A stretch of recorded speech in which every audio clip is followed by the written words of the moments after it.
तो उद्धव जी के निवेदन पे भगवान ने कहा कि ठीक है, अच्छा तुम यदि वास चाहते ही हो तो वहाँ पे जाके वृक्ष बन जाओ, और वृक्ष बन जाओगे तो फिर जो है तुमको वृक्ष के रूप में वहाँ पे तुम्हारी साधना भी चलती रहेगी और तुम ब्रज में वास भी पा जाओगे। तो इसीलिए धौ का वृक्ष जो है ये हमारे निधिवन निकुंज में भी है, और उस समय अधिकतम ये है। एक दिन जैसे हमने आपसे मजाक में कहा था कि आज हम यदि देखते हैं तो ये करील की झाड़ियाँ मिलते हैं। वास्तव में पहले भी करील की झाड़ियाँ थी, पर धौ में तो कांटे नहीं होते। धौ का वृक्ष तो बहुत ही सुंदर वृक्ष है। और तो यहाँ भी हमारे गहवर वन में तो टोटल 100% लगभग धौ के वृक्ष हैं। 2-4 वृक्ष जो है वे पीलू के वृक्ष हैं, जिसको इंग्लिश में मेसवाक कहते हैं, तो धौ का वृक्ष है। तो ये धौ का वृक्ष है। तो ये धौ और पीलू दोनों के वृक्ष की विशेषता ये है कि इतने सघन होते हैं ये कि इसके अंदर आप एकदम पूरा कुटिया जैसा, गुफा जैसा बन जाता है। कई ऐसे ढेर सारे वृक्ष में यदि आप अभी भी जहाँ पे ये पीलू के वृक्ष हैं आप देखोगे तो पूरा सघन निकुंज। तो जिस समय श्री हरिदास जी, श्री राधा वल्लभ सरकार जी, ये सारे लोग थे, तो ये पूरा जो वृंदावन था ये निकुंज था। और इसी निकुंज में जो है ये जितने भी हमारे रसिक जन हुए हैं, क्योंकि ये रस की उपासना, एक होती है भगवान की उपासना और एक होती है रस की उपासना।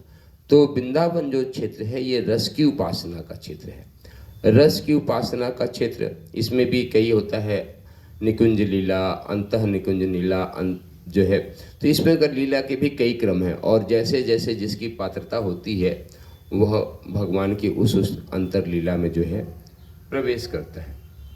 और आचार्यों के आचार्य श्री हरिदास जी, श्री हित हरिवंश जी, श्री गोपाल भट्ट जी, श्री सनातन गोस्वामी जी, और साथ में मतलब जीव गोस्वामी जी, रूप गोस्वामी जी, ये अष्ट कवि श्रीनाथ जी, श्री वल्लभाचार्य जी, श्री विठल गोसाई जी, ये सारे आचार्य भारत की इस वृंदावन के प्रथम मतलब स्थापना युग के जो है आचार्य हुए हैं। इसके तो है, तो अभी तो हम लोग आज श्री बांके बिहारी जी की प्रगट की लीला को समझ रहे हैं। तो बांके बिहारी जी की प्रगट की लीला है कि श्री हरिदास जी वृंदावन के इस दिव्य धराधाम पे, वृंदावन में चूँकि ब्रज में ही उनका जन्म स्थान एक अलग गांव में, पर वह गांव से चूँकि बचपन से ही उनका भक्ति भावना थी, तो वे निकल के वृंदावन आके एकांतिक साधना करते थे। एकांतिक साधना मतलब कि साधना का जो प्रथम आश्रय है, हमने आपको एक दिन पहले बताया था, प्रथम आश्रय है भगवान के नाम का जप करना। नाम प्रकट करेंगे, नाम जप करेंगे, अहर्निश नाम का जप करने लगेंगे, तो एक सिद्धांत है कि नाम से नामी में कोई अंतर नहीं है। नाम और नामी अर्थात भगवान में और भगवान के नाम में कोई भेद नहीं है, एक ही है। तो नाम जो है नामी से बंधा होता है। जैसे कि मान लीजिए, कल्पना कीजिए कि एक कमरे में 50 लोग सोए, मध्य रात की बात है, पर उस कमरे में जाके यदि किसी एक नाम, जैसे मान लीजिए श्याम के नाम से बुलाइए, तो उस 50 में से वही व्यक्ति सबसे पहले जगेगा जिसका नाम श्याम होगा। बाकी लोग अपना निश्चिंत मन से सोते रहेंगे। क्यों? क्योंकि ऊपर का मन तो सो जाता है पर अंदर का चेतना जगता रहता है, तो उसको तुरंत पता चलता है कि हमारे को कोई बुला रहा है, मतलब वह अपने को भी श्याम मानता है जिसका नाम होता है। तो यही सिद्धांत है कि नाम और नामी में कोई भेद नहीं होता है। तो जब हम भगवान के नाम का आश्रय लेते हैं और अहर्निश भगवान का नाम का जप करते रहते हैं, तो भगवान का जो रूप है, जो उनका स्वरूप है, वे हमारे हृदय में प्रकट होने लगता है। भगवान का स्वरूप हमारे हृदय में ही प्रकट होता है। और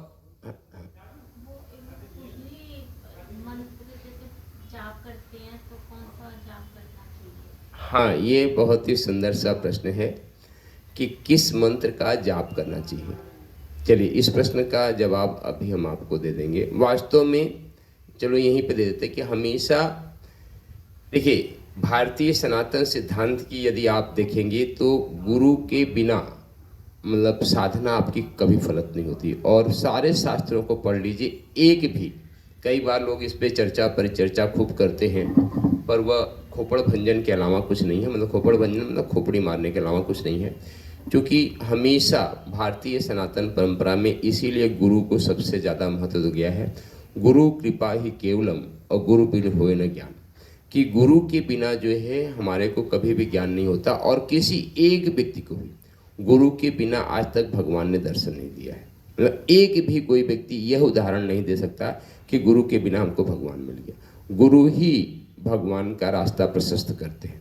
और एक दिन मैंने इसका आध्यात्मिक तत्व भी बताया था, जो बाद में आपको बता देंगे।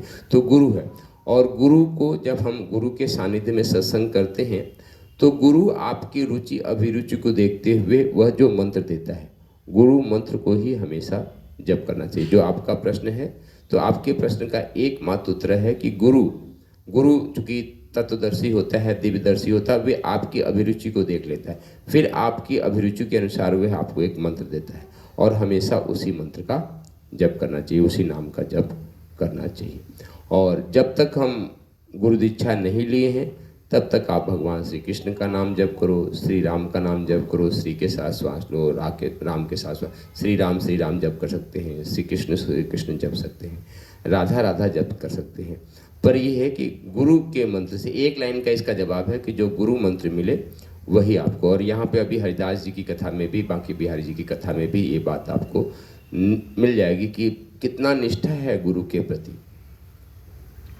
तो हरिदास जी भी निधि बन के निकुंज में हमेशा एकांत साधना में भगवान का नाम जप किया करते थे।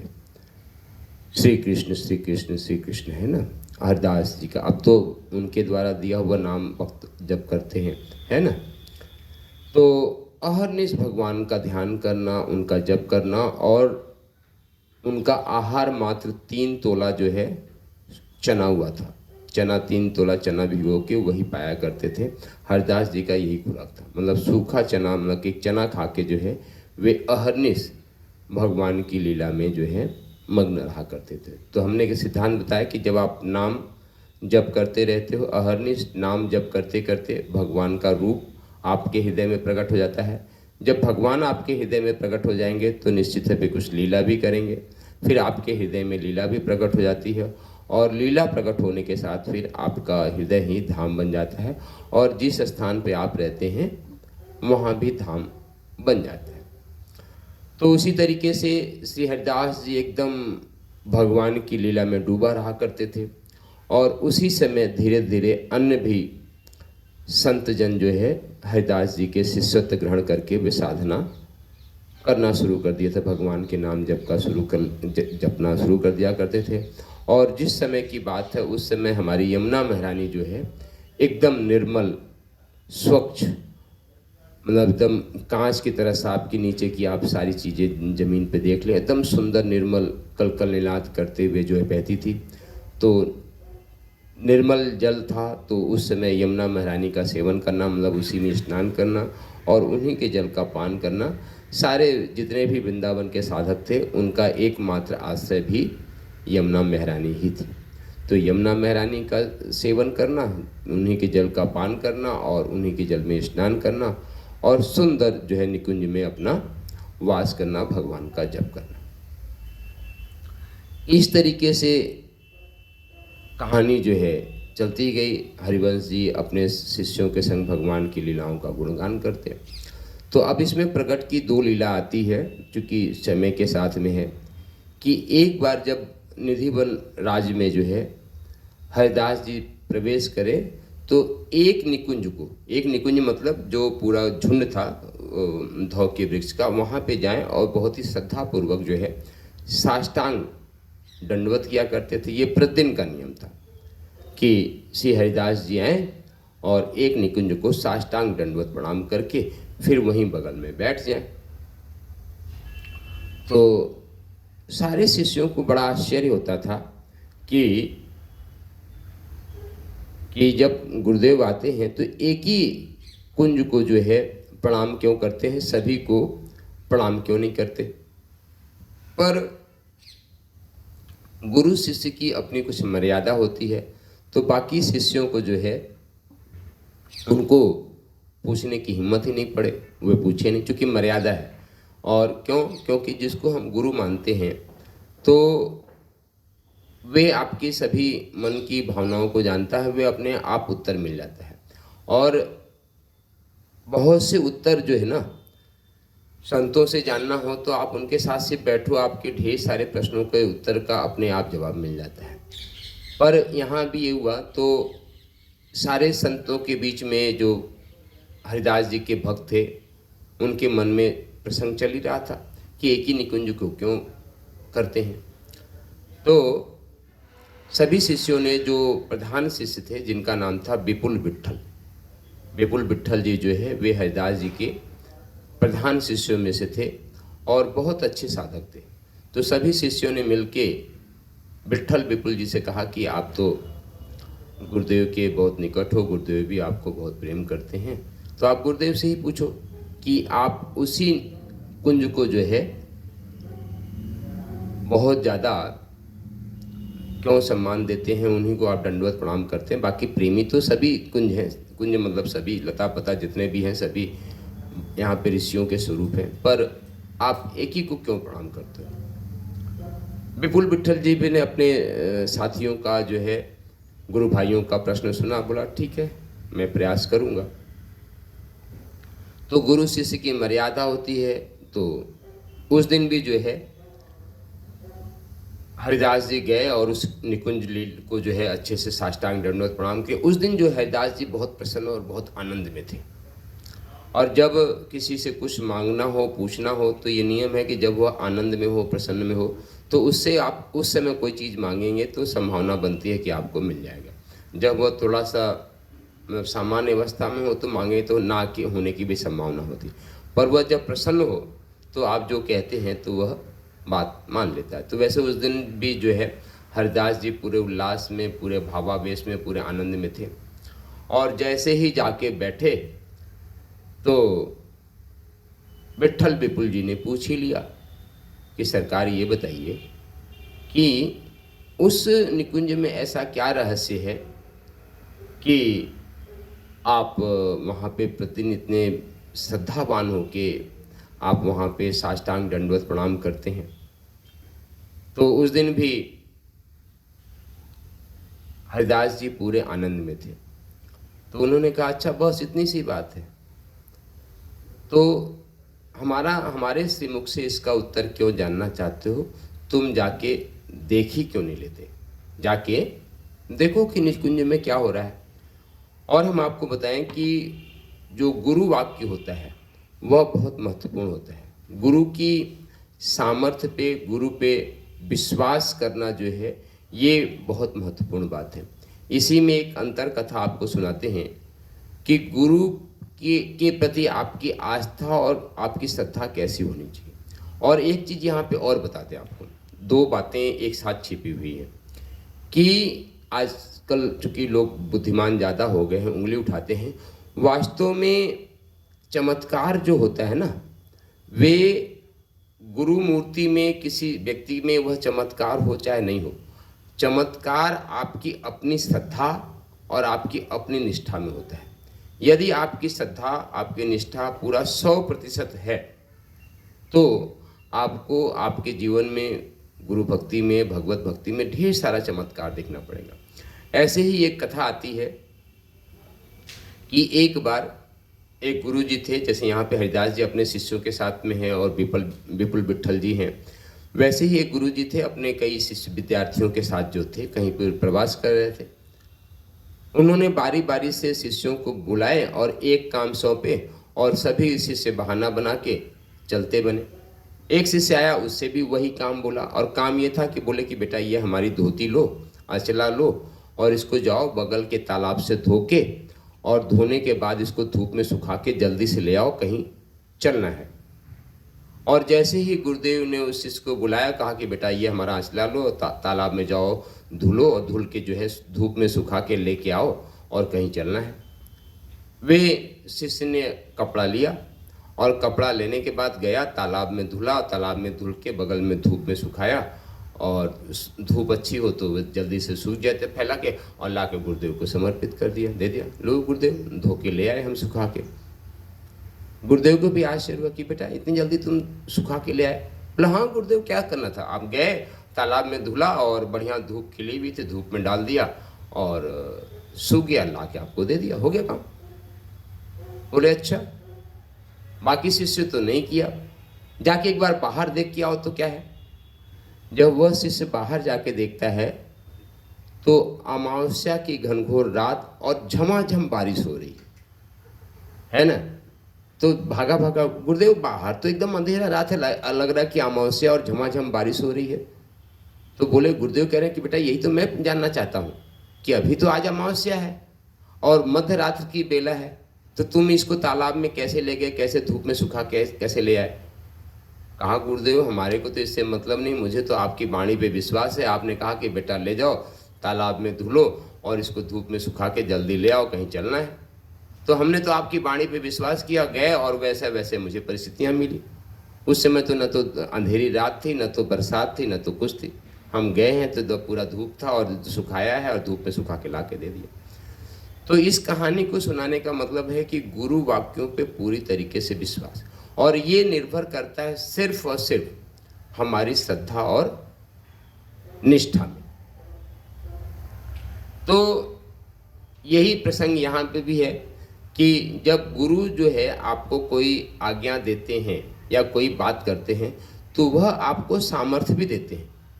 इसी तरीके से एक लीला रामचरितमानस में भी है कि जब सुग्रीव से भगवान राम की मैत्री हुई और सुग्रीव ने ये कहा कि भगवान हमारे साथ ढेर सारे भालू बंदर हैं और जो चारों दिशाओं में जाएंगे और माँ जानकी को अर्थात सीता जी को खोज के लाएंगे। तो जब हनुमान जी ने लंका का दाह करके, लंका को जला के और माँ जानकी का पता लेके भगवान राम के पास आए तो हनुमान जी की भगवान राम जी बड़ी तारीफ कर रहे हैं। तो जैसे ही तारीफ करना शुरू किया तो हनुमान जी कह रहे कि सरकार आप बंद करो, ये तारीफ की कोई मतलब नहीं, हमारी प्रशंसा करने की कोई मतलब नहीं है। भगवान राम बोले क्यों? बोले कि ये बताइए कि जब हम लोग चारों दिशाओं में खोजने जा रहे थे, हम सारे बंदर जा रहे थे और चारों दिशाओं में गए, ऐसा नहीं कि खाली एक ही तरफ दक्षिण दिशा में गए हों, चारों दिशाओं में गए थे, पर आपने अपनी मुद्रिका किसको दी? सिर्फ हमारे को दी। सबको तो एक एक मुद्रिका नहीं दे दी कि जितने बंदर जा रहे हैं आपने सबको मुद्रिका दे दी हो कि जिसको जानकी जी मिलेंगे उसको एक मुद्रिका दे देना। आपने अपनी मुद्रिका किसको दी? सिर्फ हमें दी। तो इसका मतलब आप तो लीला कर रहे थे, आपको पता था कि माँ जानकी का पता लगा के मैं ही आऊंगा, मेरे को भेजा था पता लेने के लिए आपने, तो इसीलिए तो आपने हमको दिया था। तो वास्तव में हमारा कोई प्रताप नहीं है। आपने जब हमको मुद्रिका दी थी तो मुद्रिका देने के साथ ही आपने वह सामर्थ्य हमें दी थी, वह शक्ति हमें दी थी कि हम माँ जानकी का पता ले। अब यहाँ पे अनायास हमारी प्रशंसा कर रहे हो। यदि आप सबको मुद्रिका देते और सब में से कोई पता लगा कहते तो अकेले आपने हमको मुद्रिका दी, तो इसका मतलब आपको पता था कि हनुमान जी ही माँ सीता का, माता जानकी का पता लगा के आएंगे। और आपने मुद्रिका तो बहाना थी, वास्तव में आपने अपनी सामर्थ्य हमको दी थी। तो हम आपके सामर्थ्य के बल पे माँ जानकी का पता लगा लाए, उसमें हमारा कोई श्रेय नहीं है, हमारे बल की कोई परीक्षा नहीं है, ये तो आपका बल था। तो यही यहाँ पे भी हरिदास जी जब विट्ठल विपुल को यह देते हैं कि जाके एक बार आप उस निकुंज को स्वयं देख के आओ, तो यहाँ पे हरिदास जी सिर्फ कह नहीं रहे, आज्ञा नहीं दे रहे हैं, वह उनकी सामर्थ्य दे रहे हैं, वह दिव्य दृष्टि देख रहे हैं। क्योंकि जब तक दिव्य दृष्टि नहीं मिले तब तक उस निकुंज लीला का दर्शन नहीं हो सकता है। और जैसे ही हरिदास जी ने विट्ठल विपुल जी को वह आशीर्वाद दिया कि जाके एक बार स्वयं देखो, फिर तुमको समझ में आ जाएगा कि मैं उनको वहाँ पे क्यों जाके प्रणाम करता। बड़े गुरुदेव को प्रणाम करके विट्ठल विपुल जी जाते हैं और जैसे ही अंदर जाते हैं निकुंज में प्रवेश करते, निकुंज मतलब बता दिया ना कि ऊपर से तो लता प्रता वृक्ष है और अंदर जो है पूरे उसमें निकुंज लीला है, मतलब अंदर पूरा जगह है। और जैसे ही विट्ठल विपुल जी अंदर प्रवेश करते हैं तो देख रहे हैं कि एकदम अलौकिक प्रकाश अंदर, एकदम उस प्रकाश की कल्पना इस प्रकाश से नहीं की जा सकती, वह एक अलग प्रकाश होता है। तो एकदम अलौकिक प्रकाश सामने सुंदर शेष सजा हुआ है और शेष पे जो है भगवान श्री कृष्ण और श्री राधा रानी सुंदर जो है भगवान श्री कृष्ण अपना मतलब पीताम्बर पहन के और माँ जो है राधा रानी जो अपना नील वस्त्र जो है पहन के विराजमान है। और वहीं बगल में गुरुदेव भगवान श्री हरिदास जी जो है ललिता सखी के रूप में झारी लेके, झारी मतलब पानी का झारी लेके खड़े हैं। चूँकि हरिदास जी कोई और नहीं थे, ये जो राधा रानी की अष्ट प्रधान सखियाँ हैं ललिता सखी, तो ललिता सखी जी का अवतार ही जो है मतलब विट्ठल गोसाई जी को, श्री हरिदास जी को माना जाता है। जैसे हित हरिवंश जी को बंसी का अवतार माना जाता है, ऐसे अलग अलग ये जितने भी महापुरुष हैं मतलब हित हरिवंश जी, हरिदास जी, ये सब भगवान के अलग अलग पार्षदों, इनको पार्षद बोला जाता है जो भगवान की सेवा पूजा तो है। तो यहाँ पे हरिदास जी ललिता सखी जी के साक्षात अवतार हैं और वहाँ पे विपुल विट्ठल जी देखते भी हैं कि ललिता सखी के रूप में हमारे गुरुदेव ही बगल में खड़े हैं। और जब वह अलौकिक उन्होंने वह प्रकाश देखा, उस प्रकाश में पूरी लीला देखी कि पूरा निकुंज लीला है, सामने भगवान श्री कृष्ण राधा रानी विराजमान, अष्ट सखियाँ सब अपना छत्र चमर लेके सब अपनी अपनी सेवा में लगी हैं। और यह दिव्य प्रकाश, यह दिव्य लीला देख के जो है उनका होशो हवास गायब हुआ और किसी तरीके से भावावेश में जो आके अपने सद्गुरुदेव भगवान को प्रणाम किया। तो अब यहाँ पे प्रकट की दो लीला बांके बिहारी जी की आती है कि जब हरिदास जी ने आके पूछा विपुल विट्ठल जी से कि सरकार क्या देखा आपने, तो जो वहाँ पे अलौकिक स्वरूप देखा था उसकी पूरी वर्णन जो है हरिदास जी के समक्ष की। अच्छा आपने ये देखा, तो एक काम करो, एक बार पुनः जाओ आप, और पुनः जाओ और इस बार जाओ तो कुछ प्रसादी लेके वहाँ से आना। मतलब पहली बार तो गए तो लीला देख के दर्शन करके आए। यहाँ पे हरिदास जी कहते हैं कि जा रहे हो तो कुछ प्रसादी लेके आना। और जैसे ही गुरुदेव की पुनः आज्ञा मिली कि इस बार जा रहे हो तो कुछ प्रसादी लेके आना, तो पुनः विपुल विट्ठल जी जा रहे हैं। वहाँ पे जाने के साथ में जो है जाते हैं, फिर वही लीला करते हैं और मन में इस बार गुरुदेव ने आज्ञा दी थी कि कोई प्रसादी लेके आना। तो अब प्रसादी के लिए वहाँ तो शुद्ध बुद्ध रहते हैं, वहाँ कहें क्या। तो वे लीला देखते हैं कि वे जो स्टेज पे जो सुंदर शेष सजी हुई है उस पे जो राधा रानी भगवान श्री कृष्ण हैं वे दोनों एकाकार होते हैं और एकाकार होने के बाद एक मूर्ति के स्वरूप में आते हैं और आके विपुल विट्ठल जी के हृदय से लग जाते हैं। मतलब राधा रानी और भगवान श्री कृष्ण एकाकार होते हैं, एक ही में समाहित होते हैं और एक ही में समाहित होके आके विपुल विट्ठल जी के हृदय से लग जाते हैं। अर्थात वह प्रसादी मिल जाती है और वही प्रसादी लेके फिर जो है हरिदास जी के पास आते हैं और हरिदास जी के हृदय से लग जाते हैं। और वास्तव में जो इनका नाम बांके बिहारी जी है, वास्तव में इनका नाम कुंज बिहारी है। और कुंज बिहारी जब बांके बिहारी जी के हरिदास जी के हृदय से लग जाते हैं तो ये एक ठाकुर जी का प्राकट्य स्थित एक तो ये माना जाता है कि वही फिर कुंज बिहारी जी की आगे सेवा पूजा चलती है। ये अभी कैसे सेवा पूजा होती है उसका क्रम आगे और बताएंगे। और एक लीला ये आती है कि लीला करते करते जो है जब हरिदास जी भगवान के धाम पधार जाते हैं तो विपुल विट्ठल जी ने अपनी आँखों पे पट्टी बांध ली कि अब हम जब गुरुदेव भगवान ही नहीं रहे तो अब हम किसी का दर्शन करेंगे, किसी का दर्शन ही नहीं करेंगे। वे आँख एकदम बंद करके और आँखों पे पट्टी बांध करके अपना भगवान का ध्यान करते थे। कभी सभी, चूँकि ये प्रधान शिष्य थे, सभी इनके गुरु भाइयों ने निवेदन किया कि गुरु भाई यदि आप ही ऐसा करोगे तो हम लोगों का मार्गदर्शन कौन करेगा। आप तो आंख बंद करके एकदम ऐसे बैठ गए कि एकदम मतलब आंख खोल ही नहीं रहे हो, तो आगे की लीला, आगे की व्यवस्था सब कैसे चलेगी। बोले ना, अब जब गुरुदेव भगवान ही नहीं रहे, गुरुदेव भगवान मतलब जब हरिदास जी नहीं रहे, भगवान के धाम पधार गए, तो अब किसका हम दर्शन करेंगे, किसी का दर्शन करने का कोई मतलब ही नहीं। तो ऐसी लीला चलने लगी। सभी शिष्यों ने, गुरु भाइयों ने भी प्रार्थना किया। तो एक दिन जो है मध्य रात्रि में भगवान स्वयं देख रहे हैं कि राधा रानी एक प्रकाश, दो प्रकाश है भगवान श्री कृष्ण का और राधा रानी का प्रकाश संयुक्त होता है और इनके सामने प्रकट होकर कहता है विपुल विठल की सरकार, देखो मैं स्वयं तुम्हारे सामने प्रकट हुआ हूँ और तुम आंखें खोल के हमारा दर्शन करो। अब यहाँ देखो कि विपुल विठल जी इतने गुरुनिष्ठ थे, बोले ना हमको भगवान से तो मतलब ही नहीं, मुझे तो आपसे मतलब नहीं है, हमें मतलब है तो सिर्फ और सिर्फ गुरुदेव भगवान से। गुरुदेव भगवान के बिना हम दर्शन नहीं करेंगे। तब जो है ठाकुर अंत में रीझ के बोले अच्छा ठीक है, मैं आपको गुरुदेव सहित प्रकट होते हैं। तो लीला में गाती है कि भगवान जो है हरिदास जी के एक बाम अंग में श्री कृष्ण जी और दाहिने अंग में श्री राधा रानी जी, दोनों गोद में हैं, अंक में हरिदास जी लिए हुए, इसलिए कई चित्र आपको ऐसे देखने को मिल जाएंगे कि है ना कि वाम भाग में जो है मतलब दाहिने भाग में भगवान श्री कृष्ण हैं और वाम भगवान में श्री राधा रानी हैं और हरिदास जी उनको अपनी गोद में लेके बैठे हुए।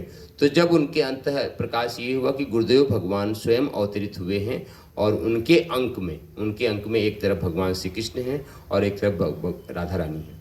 जब इस तरीके से प्रकट हुए हैं तब जाके विपुल विठल जी ने अपनी आंखें खोली है, तो देख रहे हैं कि हरिदास जी पुनः जो दिव्य अवतार धारण किए हैं और ठाकुर जी उनकी अंक में हैं। और फिर वहाँ से प्रार्थना करके तो जो तीनों लोग थे मतलब बांके बिहारी जी, भगवान श्री कृष्ण जी और राधा रानी तीनों एक मूर्ति के रूप में स्थापित हो गए हैं, जिनको कि आज हम बांके बिहारी के रूप में जानते। बोलो बांके बिहारी लाल सरकार की जय।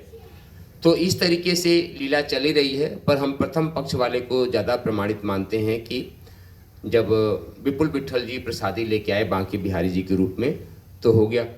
तो अब जो है यहाँ पे श्री हरिदास जी कहते हैं कि सरकार ये बताओ, आपसे विग्रह के रूप में तो प्रकट हो गए, हम लोग वनवासी निकुंजवासी साधु महात्मा 3 तोला चना चबेना खा के तो आपका भजन करते हैं, अब आप ठाकुर के रूप में प्रकट हो गए तो आपकी सेवा पूजा कैसे होगी। बड़े चिंतित हुए हरिदास जी। तो हरिदास जी को चिंतित देखिए, ये प्रथम लीला के अनुसार आपको बता रहे हैं। तो ठाकुर जी ने स्वयं कहा कि आप चिंता मत करो, हम यदि खुद प्रकट हुए हैं तो हम अपने सेवा की व्यवस्था बना के भी लाए हैं। क्या व्यवस्था बनेगी? भगवान ने कहा कि हमारे श्री चरणों से प्रतिदिन 12 मोहरे मतलब असरफियाँ उस समय की भारत स्वर्ण मुद्रा 12 स्वर्ण मुद्रा प्रतिदिन हमारे श्री चरण से आपको मिलेगी और आप उन्हीं 12 स्वर्ण मुद्राओं से प्रतिदिन राग भोग सेव साधु संतों की सेवा पूजा करना। तो बांके बिहारी जी के प्रकट होने के साथ में प्रतिदिन उनके श्री चरण से 12 स्वर्ण मुद्रा मिले और उसी स्वर्ण मुद्रा से फिर ठाकुर जी की विधिवत सेवा पूजा होने लगी जो साधु संत हैं। और हरिदास जी की ये थी कि 12 स्वर्ण मुद्रा को प्रतिदिन खर्च कर देना। प्रतिदिन खर्च करने का मतलब कि सुंदर राग भोग, देसी घी और बढ़िया लड्डू पुआ 56 भोग का भोग लग रहा है, बढ़िया सुंदर सुंदर आभूषण के उनको श्रृंगार किया जा रहा है। प्रतिदिन आज भी आप देखोगे कि ठाकुर जी का जो श्रृंगार होता है, जो वस्त्र श्रृंगार होता है, वे प्रतिदिन नया होता है। प्रतिदिन कोई ना कोई भक्त सेवा करता है। भगवान एक दिन उतरे हुए वस्त्र को दूसरे दिन धारण नहीं करते और बड़ा महंगा महंगा वस्त्र भी ठाकुर धारण करते हैं। तो उसकी कभी कभी चर्चा में भी आता कि आज ठाकुर जी ने इतने लाख रुपए का वस्त्र धारण किया, क्योंकि आज भी ठाकुर जी के एक से एक प्यारे प्यारे भक्त हैं। तो उस समय भी नियम चला करता था। पर ठाकुर जी की तो बड़े 56 भोग से बहुत ही विधिवत सेवा हो रही है। पर उस समय भी हरिदास जी कथा में आती है, चरित्र में आता है कि एक सीख को लेके जो खीर बनती थी, खीर में डुबोते थे और वो खीर में उस तिनके में जितना खीर आ जाता था उसी का सिर्फ पान करते थे। बाकी 3 तोला चना खा के ही जो है हरिदास जी ठाकुर जी की सेवा किया करते थे। एक दिन जब भाव दशा में हरिदास जी थे तो बिहारी जी ने बोला कि सरकार ये बात तो ठीक नहीं होती, आप तो हमको इतना सुंदर सुंदर भोग पवाते हो और आप सिर्फ चना चबा के रहते हो। तब हरिदास जी कहते हैं कि सरकार हमारे लिए तो चना ही ठीक है, आपके अंदर सामर्थ्य है, आप 56 भोग पचा लेते हो, पर हम लोग के अंदर वो सामर्थ्य नहीं है, तो आप तो हमारे ऊपर कृपा करो। पर भक्त और भगवान के बीच में पूरी चर्चा होती है, बोलते नहीं ये ठीक नहीं है, इससे हमारे को बड़ा तकलीफ है कि हम तो 56 भोग पाते हैं और आप सिर्फ सूखा चना पाते हो। ज़्यादा नहीं तो थोड़ा सा जो है आप हमारी प्रसादी पा लिया करो। तो उस दिन जब भगवान ने, हरिदास जी ने बहुत जिद किया, तब जो है हरिदास जी भी थोड़ा सा 56 भोग जो है वे 3 कलावा मतलब 3 ग्रास जो है वे भगवान का भोग भी पाने लगे। तो इस तरीके से भगवान बांके बिहारी जी, कुंज बिहारी जी और हरिदास जी की लीला जो है चलते चलने लगे। और उस समय तब जब कुंज बिहारी जी प्रकट हो गए, भगवान प्रकट हो गए, हरिदास जी तो पहले से अपना भजन साधन संध्या कर रहे थे, तो ढेर सारे भक्तों का भी धीरे धीरे जमावड़ा लगने लगा। और साधु संतों का नियम होता है कि 4 दिन वहाँ 4 दिन वहाँ कहीं न कहीं भ्रमण करते ही रहते हैं। जैसे हम ही भटकते हुए यहाँ पे आ गए और 1 महीने कथा कर रहे हैं, 1 महीने बाद राधा रानी कहाँ ले जाएगी वही जाने। तो वैसे ही साधु संत यहाँ भी आते, बांके बिहारी जी के साथ कुछ दिन बिताते और उसके बाद भ्रमण पर निकल जाते। वैसे ही एक बार एक संत जो है भ्रमण करते करते लाहौर पहुँच गए। लाहौर जो आज का पाकिस्तान का लाहौर है, उस समय भारत का ही हिस्सा था, वहाँ पहुँच गए। वहाँ पहुँच गए तो वहाँ भी ठाकुर के एक बहुत ही सुंदर भक्त थे। क्योंकि नारायण की सेवा ऐसी नहीं कि इसी रूप में, नारायण की सेवा तो इस पृथ्वी पे अनादिकाल से हो रही है। यहाँ तक कि आता है कि भगवान श्री कृष्ण के पिताश्री कौन, नंद बाबा, वो भी शालिग्राम भगवान की सेवा पूजा किया करते थे। कथा में आएगी, आप देखें, वो भी भगवान नारायण की सेवा पूजा किया, जबकि भगवान उन्हीं के घर में अवतार ले रहे हैं, फिर भी पहले से वे सेवा पूजा। तो ये तो भारत की सनातन संस्कृति है जो लंबे समय से चली आ रही है। तो वे भक्त भी जो है लाहौर के सेठ जी जो है बड़े भगवत भक्त थे और बहुत भाव से जो है मन से साधुओं संतों की भी सेवा किया करते थे और भगवान की भी सेवा किया करते थे। तो उस समय वृंदावन का इतना प्रकाश नहीं हुआ था, पर जब साधु संत भ्रमण करने लगे, यहाँ से बाहर जाने लगे, तो धीरे धीरे प्रकाश होने लगा। तो जब बांके बिहारी जी के, कुंज बिहारी जी की लीला और हरिदास जी की लीला पूरा सेठ जी को बताया, तो सेठ जी ने उस संत से पूछा, अच्छा ये बताओ कि जो बांके बिहारी जी हैं उनको सबसे ज़्यादा क्या पसंद है, क्योंकि हम यदि ठाकुर जी के पास लेके जाएंगे तो ऐसी क्या चीज़ लेके जाएं जो ठाकुर जी को सबसे ज़्यादा पसंद हो। तो संत जी ने कहा कि भाई भोग प्रसादी ले जाओगे, यहाँ से वहाँ तक पैदल जाना है आपको, उसमें पैदल का ज़माना था तो बहुत टाइम लग जाएगी। वैसे ठाकुर जी को सबसे ज़्यादा पसंद है तो वह है इत्र। इत्र जो है ठाकुर जी को बहुत पसंद है। तो वह सेठ जी भी सोचे कि ठीक है, यदि भगवान के पास जाना है तो सुंदर इत्र लेके जाते हैं। तो उन्होंने भी अपने सेवकों से बोल के और बहुत ही सुंदर इत्र लेके लाहौर से बहुत ही संभाल के जो है उसको शीशी में रख के और वृंदावन के लिए प्रस्थान कर गए। जब वृंदावन के लिए प्रस्थान किए तो यहाँ आते आते जो है उनको दोपहरी हो गई, वृंदावन में पहुँचे। यहाँ पे संतों से पूछा कि ठाकुर जी कहाँ पे हैं, तो उस वक्त ठाकुर जी का पट जो है बंद था और श्री हरिदास जी जो है अपनी भाव दशा में यमुना जी के किनारे जो है एक जगह बैठे हुए थे।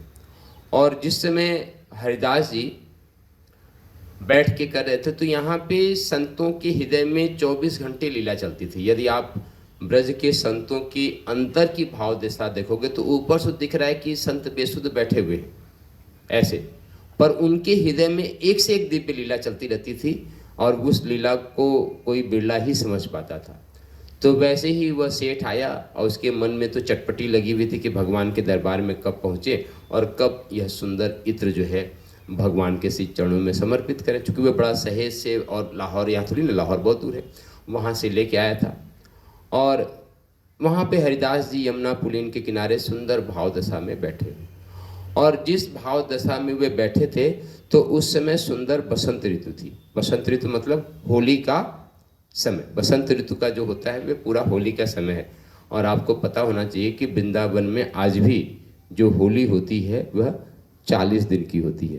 पहले दिन की होली होती है श्रीधाम बरसाना में, जो बसंत पंचमी के दिन ही शुरू हो जाती है। बसंत पंचमी को आज भी श्रीधाम बरसाना में खूब अबीर गुलाल उड़ाया जाता है और उसी दिन से समाज गायन शुरू हो जाता है। हमारा प्रयास होता है, पिछले साल भी हम बसंत पंचमी को आए तो 3-4 दिन पहले किसी और काम से थे, फिर कुछ गोसाइयों ने बोला बाबा कब जाओगे, क्योंकि बरसाना पहुंचो तो गोसाई तो अधिकतम परिचित है, वे पूछते बाबा क्या दिन के लिए आए हो। हमने कहा कि कुछ काम है, 2 दिन के लिए बच रहे। तो एक ने ऐसे ठेठ, अच्छा ब्रजवासी जिसको प्रेम करे ना उससे सीधी भाषा ना ही बोले, मतलब वो बोलते नहीं, तो ठेठे उल्टा सीधा बोले। तो हमने बोला 2 दिन के लिए। तो एक हमारे बड़े मटरू गोसाई जी, नाम भी ले रहे, मटरू गोसाई जी हमारे बड़े प्रिय हैं, और परिक्रमा मार्ग में सुबह सुबह मिल गए, मंगला जाते समय 4 बजे। तो पूछा कि कब जाएंगे, तो हमने बताया कि 2 दिन के बाद चला। बोले तू भी जो है ना पूरा प्रपंची हो गए हो, अब परसों बसंत पंचमी है तो तू बसंत पंचमी करके जा। तो जब मंगला करते समय ठाकुर मतलब गोसाई जी मतलब ठाकुर जी के अपने गण, तो जब उन्होंने बोल दिया कि बसंत पंचमी करके जाइयो, तो हमने कहा ठीक है गोसाई जी आप कह रहे तो बसंत पंचमी करके जाएंगे, नहीं जाएंगे 2 दिन में क्या फ़र्क पड़ेगा। तो उनकी बात हमने मान ली। तो पिछले साल हम बसंत पंचमी गया, फिर बसंत पंचमी के बाद से वहाँ पे नाच गान शुरू हो जाता है सुबह सुबह मंगला में ही। तो हम भी नया धोती उसी दिन जाके नया, हमने कहा बसंत पंचमी को जाना है तो बासंती रंग का धोती पहनेंगे, तो जाके नया धोती खरीद के लाए और बसंती मनाए। तो वैसे ही हरिदास जी जो है जिस समय भाव दशा में बैठे थे वह होली की दशा थी, और एक तरफ राधा रानी, एक तरफ भगवान श्री कृष्ण और साथ में सखियाँ। होली का रंग चल रहा था कि होली में तो यही है कि जिसने रंग डाल के भाग जाए वही उसी की विजय। यदि ठाकुर जी रंग डाल के भाग जाए तो ठाकुर जी की विजय, और राधा रानी रंग डाल के ठाकुर जी पे भाग जाए तो राधा रानी की विजय। और सखियां जो है, ठाकुर जी बेचारे अकेले रहते हैं, सखियां राधा रानी के साथ ढेर सारी सखियां हैं, अनंत सखियां, सखियों की गिनती भी नहीं है। और राधा रानी की सखियों की मनोरथ यही रहता है कि हमारी हमेशा राधा रानी मतलब जीते, विजयी हों। तो बहुत ध्यान से लीला सुनो, अभी उसको तो चलने दो जैसे भी है ना। तो अब जिस भाव दशा में हरिदास जी बैठे थे उसी समय क्या हुआ कि ठाकुर जी ने कुछ इस तरीके से राधा रानी को झटका मारा कि राधा रानी का जो इत्र की थी वे गिर गई जमीन पे, और वह लीला जो है हरिदास जी देख रहे। तो अब हरिदास जी को लगा कि अरे जब हमारे राधा रानी की झरिया ही गिर गई, उसमें रंग ही नहीं है, तो वे जो है ठाकुर जी को रंग कैसे डालेंगे। और जैसे ही यह लीला चल रही थी वैसे ही जो सेठ जी लाहौर से चल के आए थे और उनके मन में चटपटी थी कि इत्र की शीशी, और इत्र की शीशी हाथ में बढ़ा दिया हरिदास जी के, और हरिदास जी ने हाथ बढ़ा के वे शीशी ली, और शीशी लेके जो है वे भगवान श्री कृष्ण पे जो है उड़ेल दी। अब उन्होंने तो, अब देखो यहाँ पे दृष्टि भेद है। अब हरिदास जी ने तो वे रंग का भाव समझ के ठाकुर जी पे डाल दी, और ठाकुर जी मतलब राधा रानी पे, अब ठाकुर जी पे रंग पड़ गया तो राधा रानी विजयी हो गई। अब सभी सखियां खुश, और वह उस सेठ जी को दिख रहा है कि हमने इत्र दिया और उन्होंने लेके रेत में डाल दी। अब वे बड़े दुखी, बड़े परेशान कि इतने दूर से इतना महंगा इत्र जो है हम लाहौर से लेके यहाँ तक आए, और ये महाशय जो है इतने बड़े भक्त हैं कि रेत में डाल दिया, मतलब इसकी कोई वैल्यू नहीं। तो उस समय तो हरिदास जी भाववेश में थे, उनको कुछ समझ में नहीं आया।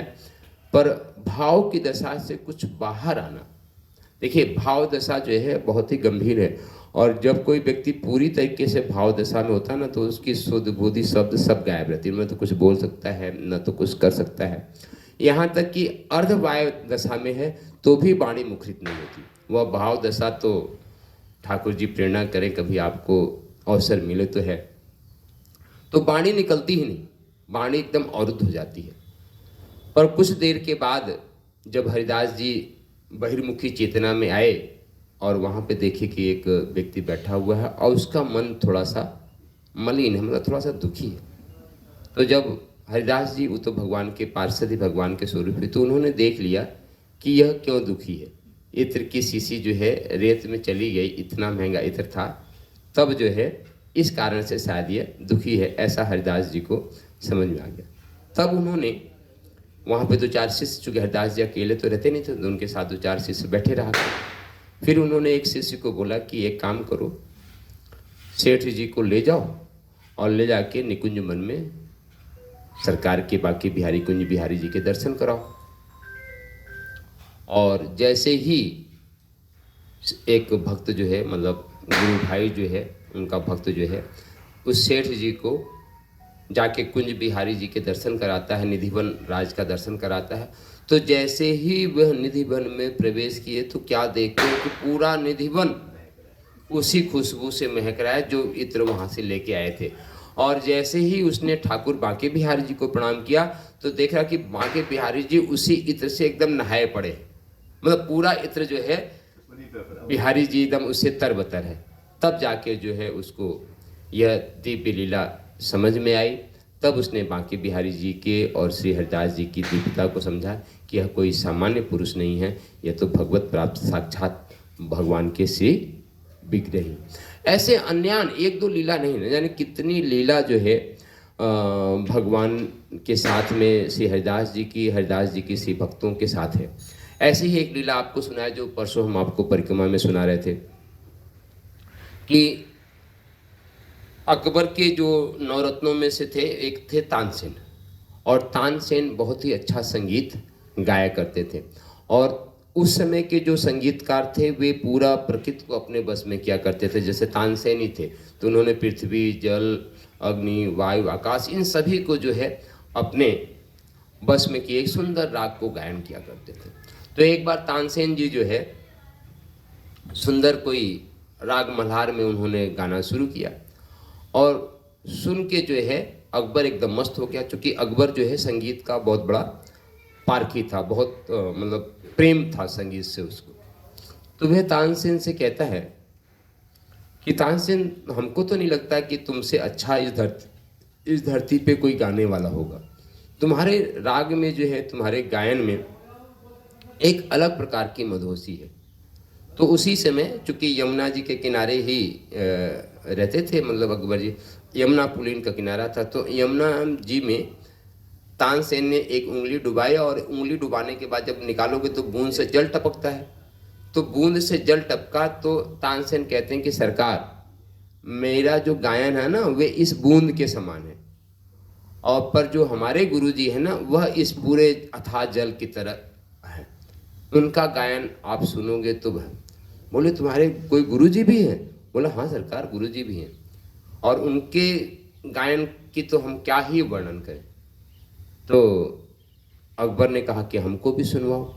और जैसे ही अकबर ने बोला कि अपने गुरुजी को बोलो हमारे को भी सुनाए, तो तानसेन ने तुरंत मना कर दिया। बोले सरकार ये कभी संभव नहीं है। बोले हमारे लिए संभव नहीं है, मैं इस पूरे हिंदुस्तान का बादशाह और मेरे लिए। बोले सरकार यही तो समस्या है कि आप बादशाह हो, बादशाह नहीं होते तो संभावना बनती कि सुन लेते, बादशाह होने के कारण नहीं सुन सकते। बोले क्यों? बोले हमारे जो गुरुदेव हरिदास जी है वे सिर्फ बादशाहों के बादशाह के लिए गाते हैं, आप जैसे बादशाह के लिए तो वो जान ले तो सुनाने की बात छोड़ो, सामने भी आपको नहीं आने देंगे। तो बोला कि फिर कैसे सुन सकते हैं उनको? तब तानसेन ने कहा कि आपको यह जो बादशाहत है ये छोड़नी पड़ेगी। बोले क्या करना पड़ेगा? बोले अब आप सोचो क्या करना पड़ेगा। तो अकबर कहता कि ठीक है, मैं तो आपका तानपुरा उठाने वाला आपका ही सेवक बन जाता हूँ। और तानसेन से कहता कि मैं आपका सेवक बन जाता हूँ और आपके पीछे पीछे आपकी जो है उसी तानपुरा उसी को साथ लेके चलूँगा।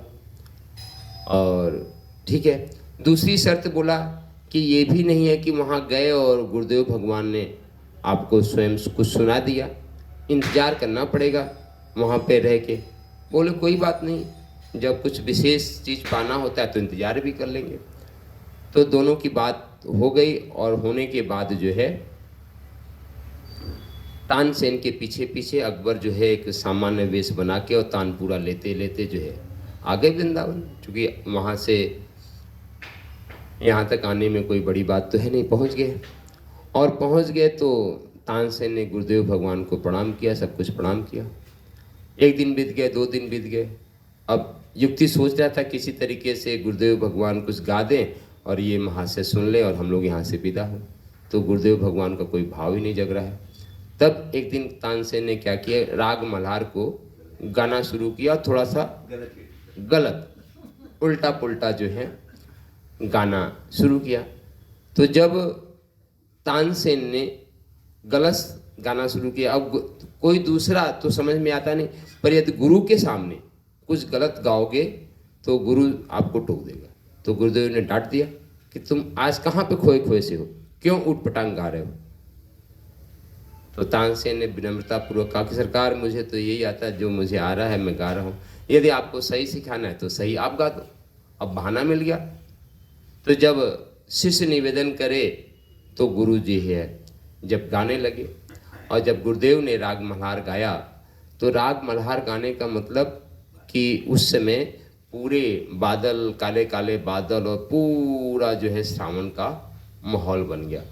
और जैसे ही उन्होंने गाना शुरू किया, क्योंकि पहले तानसेन और अकबर के बीच में ये भी शर्त बन गई थी कि आप गीत को सुन के वाह वाह मत करना, क्योंकि वाह वाह किए, राजाओं की आदत है। हाँ राजाओं की बात, वाह वाह किए तो गुरुदेव भगवान जान जाएंगे कोई म्लेच्छ छा गया। म्लेच्छ मतलब मुसलमानों को आज भी हमारे सनातन म्लेच्छ, म्लेच्छ मतलब गंदा, म्लेच्छ आ गया तो भगवान जो है गुरुदेव भगवान नाराज हो जाएंगे। पर जैसे ही हरिदास जी ने गाना गायन शुरू किया तो उसमें तो अलग मधोसी, एक अलग स्वर, एक अलग राग, और जो वादा था वादा तो अकबर भूल गया और वाह वाह कर बैठा। जब वाह वाह कर बैठा तो हरिदास जी शांत होके और बोले भैया तुम कौन। जब भेद खुल ही गया तो बताया कि सरकार मैं तो यहाँ का शहंशाह अकबर हूँ। तो चलो ठीक है, आए हो तो सुन लिए तो कोई बात नहीं। फिर जब परिचय हो गया तो उसने कहा कि सरकार हमारे लिए कोई सेवा हो तो आप बताओ जो हम सेवा कर सके। तो आपको कहानी सुनाई थी कि उस समय यमुना पुलिन पे घाटों को बोला कि एक हमारा घाट है और उसका कुछ जो है सीढ़ियाँ एक कोने की टूट गई हैं, आप उसका मरम्मत करा दो। ये बात सुन के अकबर को बड़ा मतलब ऐसा हुआ कि मैं इस पूरे हिंदुस्तान का बादशाह और मुझे कुछ सीढ़ियाँ मरम्मत कराने के लिए बोल रहे हैं। यह बात अकबर न की जो है हरिदास जी समझ गए, तो एक शिष्य को बोलते हैं कि एक काम करो, इनको ले जाओ और उन सीढ़ियों को आप दिखा दो। अब देखो यहाँ भी हरिदास जी ने सिर्फ आज्ञा नहीं दी, जो साधु संत पूरे जीवन तपस्या करते हैं और वह दिव्य वृंदावन का दर्शन नहीं कर पाते। आप भी आज ये मान लो कि आप ये जो आज ये वृंदावन देख रहे हो ये वास्तविक वृंदावन नहीं है, ये तो कंक्रीट का और ये वृंदावन है, पर आज भी एक दिव्य वृंदावन है। वह ठाकुर जी जिसके ऊपर कृपा करते हैं वह उस दिव्य जगमगाते वृंदावन का दर्शन करता है, और आज भी साधु संत उसका दर्शन करते हैं। पर वह दिव्य वृंदावन का दर्शन वही करता है जिसके ऊपर ठाकुर जी और ठाकुर के भक्त स्वयं कृपा करें। जब तक ठाकुर के भक्त और ठाकुर जन स्वयं कृपा नहीं करते हैं तब तक वह दिव्य वृंदावन इन चर्म चक्षुओं से नहीं देखा जा सकता, उसके लिए दिव्य दृष्टि चाहिए। तो यहाँ पे अकबर के ऊपर हरिदास जी ने कृपा भी की, वह दिव्य दृष्टि भी थी जिससे जाके वह दिव्य वृंदावन का दर्शन कर पाए। और जैसे ही उस यमुना पुलिन पे जाके उस पत्थर मतलब कि घाट को देखा है कि देख रहा कि इतने बेशकीमती हीरे मोती जवाहरातों से सीढ़ियाँ बनी हुई हैं कि अकबर सोचने लगा रे एक कोना तो टूटा हुआ है, पर इस कोना को तो हमारे जैसे 10 बादशाह बिक जाएं तो भी इसका हम निर्माण नहीं करा सकते। फिर वे उसकी आंखें चौधी आ गई, आया और हरदास जी को साष्टांग दंडवत प्रणाम कहा और साष्टांग दंडवत प्रणाम करके अपनी तुच्छता का उसने परिचय दिया कि सरकार हम छोटे से साम्राज्य के मालिक हैं, आप तो शहंशाह के शहंशाह हैं, हमारे बस में उसका नहीं, आप तो हमारे लायक सेवा बताओ। तब हरिदास जी ने उसको 3 सेवा दी कि एक तो ब्रिज वृंदावन में इस पूरा ब्रज 84 को उसमें जितने साधु संत साधना कर रहे हैं तुम्हारे सिपाही उनको परेशान नहीं करें, जितने लता पता यहाँ पे वृक्ष है उन लताओं पताओं को तुम्हारे सैनिक काटे नहीं, ज़रूरत के अनुसार कि कोई पेड़ है तो काट दिया, क्योंकि यहाँ के जो जितने भी ये लता पता वृक्ष दिख रहे हैं ये एक भी लता पता ये सामान्य वृक्ष नहीं है, इसकी भी ढेर सारी कहानियाँ आती हैं। और साथ में कि यदि कुछ बन पड़ा करे तो 2-4 बोरा चना वना बंदरों के लिए भेज दिया करो, यही तुम्हारी सेवा है, और जाओ और मौज करो। तो ऐसे ही न जाने कितनी लीला श्री हरिदास जी और उनके भक्त बांके बिहारी जी, और आज भी बांके बिहारी जी की तो अपनी लीला भक्तों के साथ न जाने कितनी लीलाएं हैं, एक से एक लीलाएं हैं। बांके बिहारी जी की यदि लीलाओं का चर्चा ही करने लगे तो पूरी एक से एक आज इतनी भीड़ लगती है, और जितने भी भक्तों से सुनोगे तो सबके जीवन में कोई न कोई 1-2 लीला घटित बांके बिहारी जी ने की ही की है। बाकी बिहारी जी है ही ऐसे चित्त को चुराने वाले चितचोर, तिरछी चितवन, कि जिसको भी एक बार अपनी तिरछी चितवन से देख लेते हैं वे उसको घायल किए बिना नहीं छोड़ते। तो बोलो बांके बिहारी लाल सरकार की जय।